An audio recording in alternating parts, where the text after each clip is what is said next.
One of the biggest misconceptions about Roe v. Wade is that it ushered in an era of deeply divided, hyper-polarized opinion about abortion rights. Though an advocate for reproductive freedom, future Justice Ruth Bader Ginsburg famously called the landmark decision a heavy-handed judicial intervention that was difficult to justify. She said the ruling appears to have provoked, not resolved conflict. But that's just not true. Regardless of heated and occasionally violent opposition from radical pro-lifers, for most Americans, Roe led to a half-century of remarkably stable cultural consensus about how to balance the rights of women with the rights of fetuses, or as pro-lifers prefer, unborn children.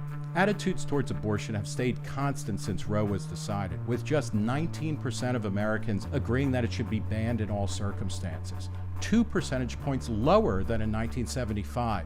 When Gallup started asking the question.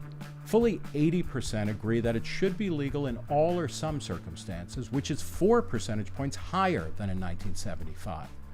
That consistency is all the more remarkable when you realize that when Roe was decided, 30 states banned abortion completely and only 20 allowed it under some circumstances. Roe held that the state could regulate but not outlaw abortions in the interests of the mother's health in the second trimester of pregnancy and ban abortions only in the third trimester as a fetus developed more potentiality of human life. Its successor case, Planned Parenthood versus Casey, affirmed a right to an abortion until a fetus becomes viable outside the womb. Unlike slavery and civil rights, abortion is not an issue that lends itself to absolute moral clarity.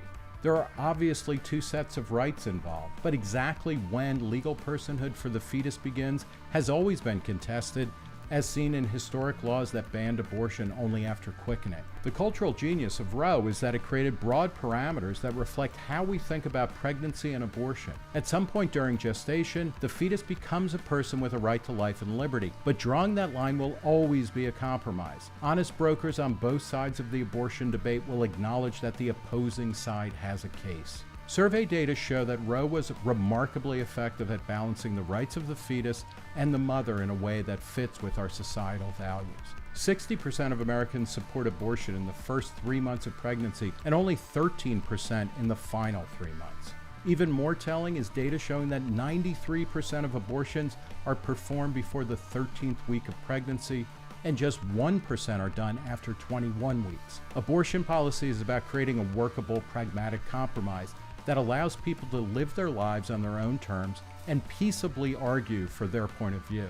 Ending Roe risks allowing states to outlaw abortion altogether or to ban out-of-state travel for women seeking the procedure. Individual freedom trumps federalism.